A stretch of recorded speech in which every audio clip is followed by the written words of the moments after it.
Olá a todos e todas, estou falando acerca do escritor russo Fyodor Dostoiévski, por meio dos 5 volumes da biografia de Joseph Frank. Eu fiz 2 vídeos grandes para comentar o primeiro volume dessa biografia Dostoiévski, um escritor em seu tempo, e nesse vídeo de agora falarei do segundo volume, que menciona de maneira geral os anos de provação do escritor, de 1850 até 1859. É um período que compreende desde a detenção na prisão de Pedro e Paulo, na fortaleza de Pedro e Paulo, até essa encenação de uma execução simulada, os anos de trabalho na Sibéria e, por fim, os anos de servidão no exército russo, até o escritor poder voltar para o Círculo de Petersburgo e poder escrever as obras que o imortalizaram e que fizeram com que fosse comentado, que fosse discutido até os dias de hoje. Eu seguirei na mesma linha, tentarei fazer uma análise um tanto quanto mais completa. Parecerá que os vídeos ficarão bem grandes. Professor, o senhor está aqui falando demais acerca desses vídeos. Gente, se vocês forem ler o tamanho da biografia, vocês vão ver que realmente foi feita uma redução drástica do que é escrito, né? São escritos longos, é comum ser assim, e tem que ser assim mesmo. Tá, vamos lá então. Sem mais delongas, a Fortaleza de Pedro e Paulo. Vou pedir para vocês que, se puderem, fortaleçam o canal. À medida que tiver demanda, eu vou fornecendo material para vocês. Bom, Lipransky, um funcionário do Ministério do Interior. O caso, na opinião dele, é de extrema gravidade e deve terminar em pena capital. Aqui são a opinião de pessoas sobre o que deve ser feito com esses presos, inclusive o Dostoiévski. Os presos do Círculo de Petrashevsky reconheceram aí Antonelli, membro do grupo, mas que era espião da polícia. Então esse P.D. Antonelli era alguém que foi infiltrado lá no Círculo de Petrashevsky para observar e para fazer as denúncias e preparar Ana para prender Dostoiévski e os demais revoltosos. Quando me vi na fortaleza, pensei que o fim havia chegado, que eu não duraria 3 dias, mas, de repente, me acalmei. Veja o que fiz lá, escrevi um pequeno herói. Então, o Dostoiévski contando, né, as impressões dele. Eu comentarei esse pequeno conto, Um Pequeno Herói. Não é um conto tão emocionante, vai falar um pouquinho sobre cavalgada, segredo, sobre como trata um adolescente. Posteriormente eu comentarei esse conto para vocês. Me caiu sobre o irmão preso. Ele parece mais preocupado com seu romance do que com a sua situação pessoal, porque Dostoiévski não assinou a parte final de Nietotsha Niesvanovna, que é esse outro trajeto que conta a história e o sofrimento de uma órfã, e temia uma deturpação dos anais da pátria. Aqui eu vou fazer um comentário breve.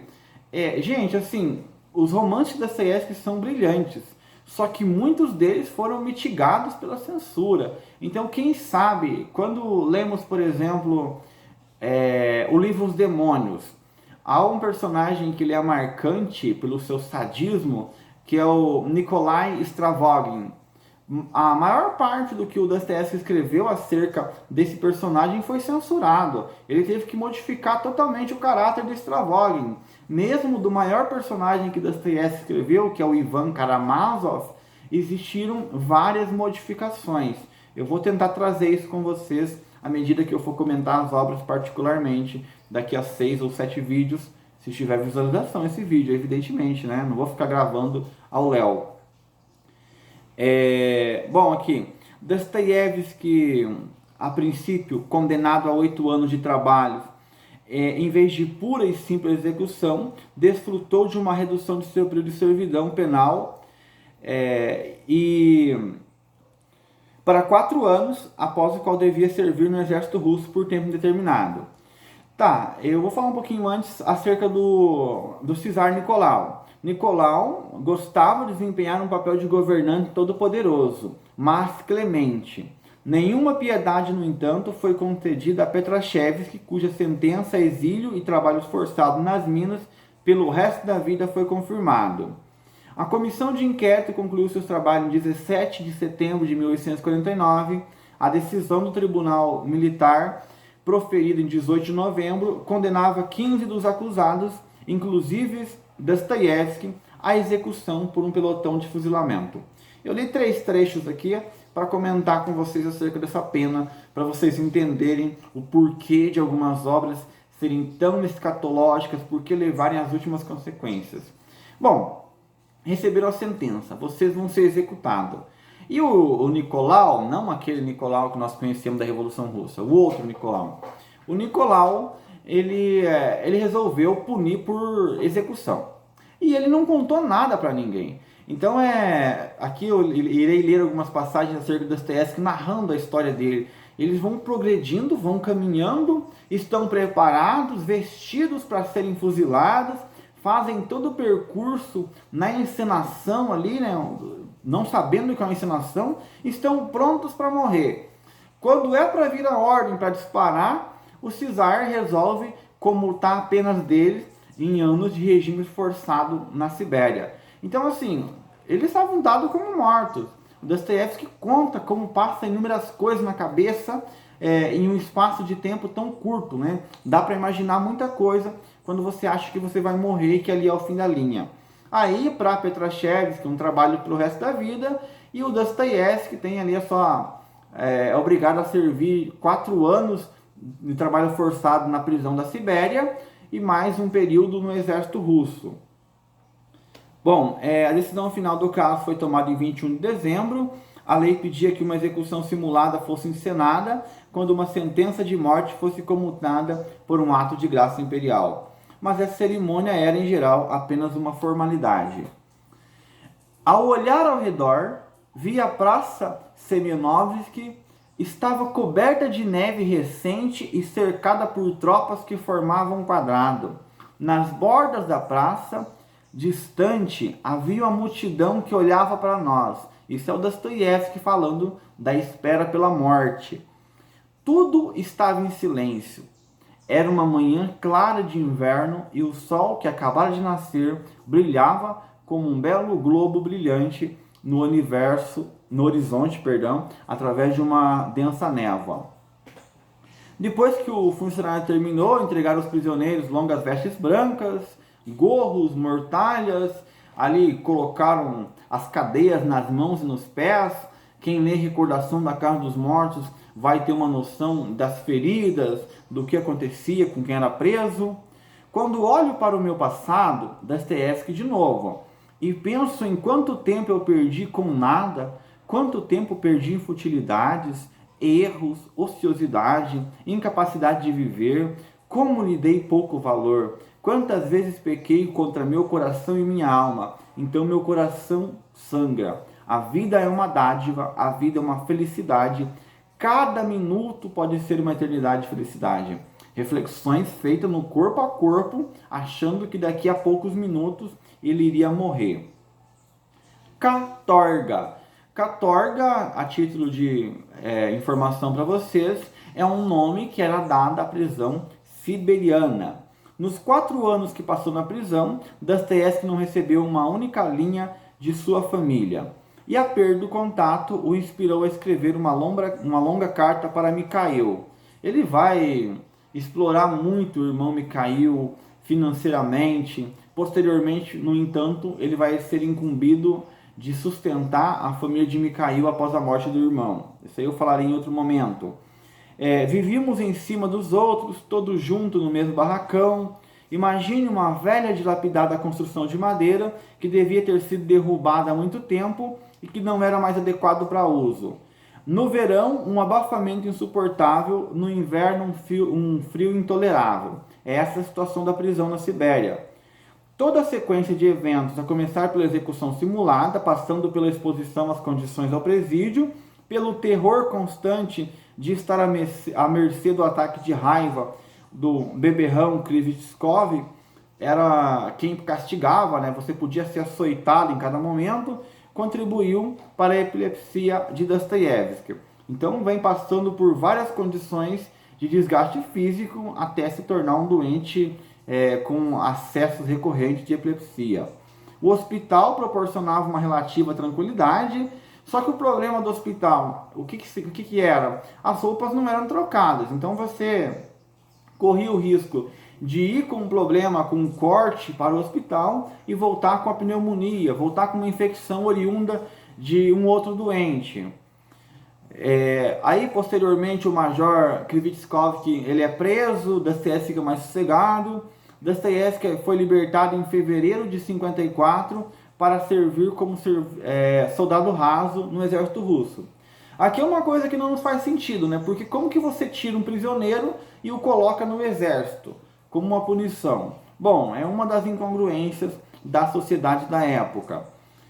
Monstros em sua desgraça também é sobre a prisão. O homem é uma criatura capaz de se acostumar com qualquer coisa. Acho que essa é a sua melhor definição sobre como mesmo um ser doente como Dostoiévski conseguiu suportar a prisão.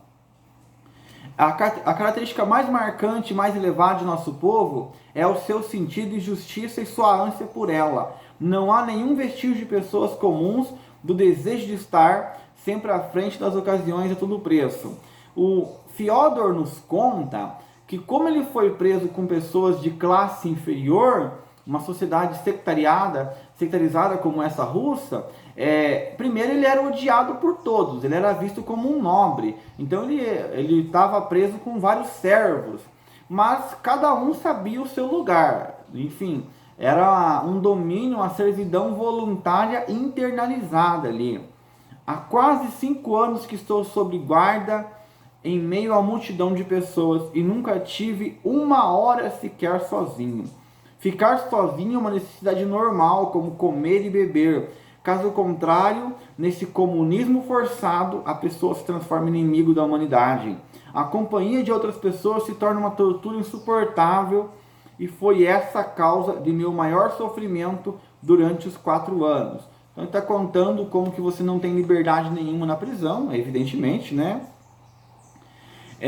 Para o Dostoiévski posterior, não acreditar em Deus e na imortalidade é estar condenado a viver em um universo, em última análise, sem sentido. Por isso que os personagens dele vão incorporar essas ideias. Bom, essa fala um pouquinho, essa parte que eu falei fala um pouquinho acerca da prisão na Sibéria. Quando ele virou soldado, ele passou a querer vivenciar um amor. Um dos amores principais dele foi a casada com um doente, Maria Dmitrievna, né? Ele coloca assim: nunca considerei que o nosso encontro teria sido comum e agora sem você compreendi muitas coisas. Vivi durante 5 anos sem a companhia de seres humanos, sozinho, sem ter ninguém, no sentido pleno da palavra, com que pudesse abrir meu coração. Então assim, ela era casada com um bêbado bufão. Depois ele vai construir um personagem em Os Irmãos Karamazov, que é o Fyodor Pavlovich. Esse bufão é muito similar ao esposo de Maria. A separação de Dostoiévski e Maria marcou o início de uma relação agitada e torturada. Em 1865, o marido de Maria morreu, deixando ela livre para casar. Ela casa com o Dostoiévski e no dia do casamento ele já tem pra vocês terem uma ideia, ele teve um ataque de epilepsia na carruagem, então ele urinou na roupa, fez as necessidades ali e a cara dele, dizem que ficava um rosto aterrorizante quando ele estava em epilepsia, né? Então a mulher já viu tudo aquilo de uma hora para outra e começou a se desesperar, né? Com quem que eu casei? Você imagina você planejar um casamento com uma mulher casada, que é casada com um bêbado, o bêbado morre, você vai lá, casa com a mulher, e no mesmo dia, quando você vai viajar, quando você junta todo o seu dinheiro para poder viajar, tem um ataque de epilepsia e faz as necessidades na frente da mulher, antes mesmo de ter um contato mais íntimo com ela. Então essa é a situação que o Dostoiévski tinha. E a Maria, por cuidar desse Saiev, que é o bufão, ela em si já se apresentava muito doente. O casal passa a ser 2 doentes ali e um enteado. Em dezembro de 1856, empreendendo longa e nova viagem, ele consegue o consentimento de Maria para casar, eu já contei isso para vocês.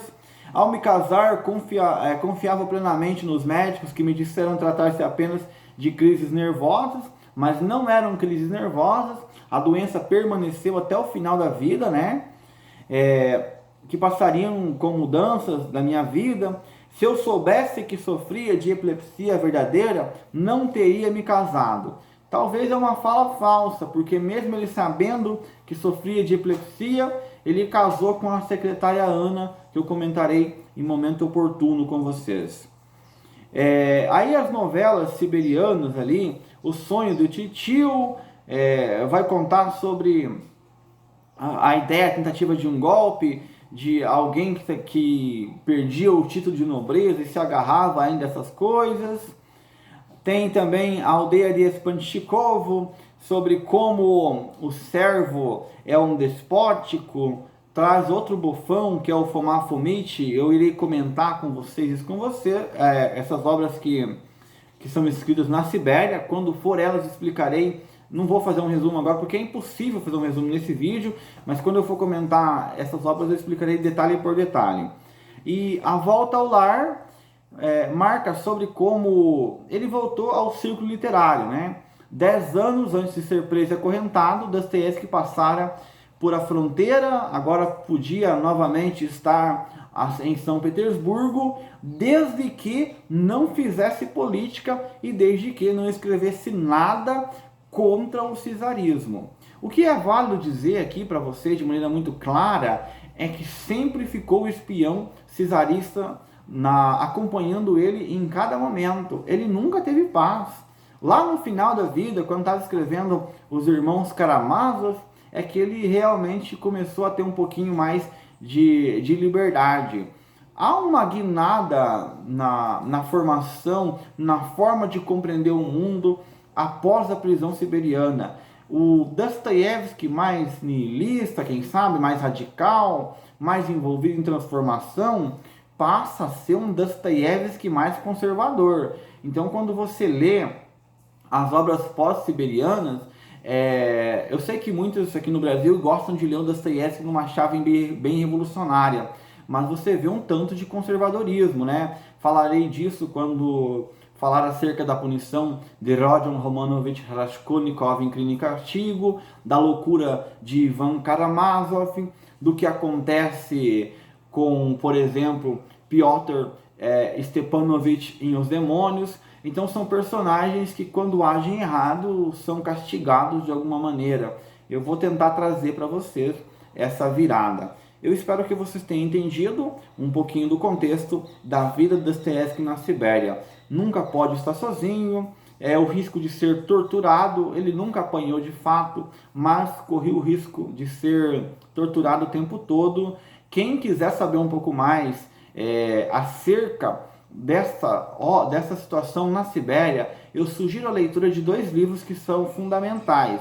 Um mais específico, que ele é escrito em forma de romance, mas traz elementos autorais, que é a Recordação da Casa dos Mortos, e o outro é o Mujik Marei. Então são 2 livros que comentam muito acerca de Fyodor Dostoiévski. No próximo vídeo eu falarei sobre o Impulso de Libertação e o 3º volume dessa biografia imensa de Joseph Frank.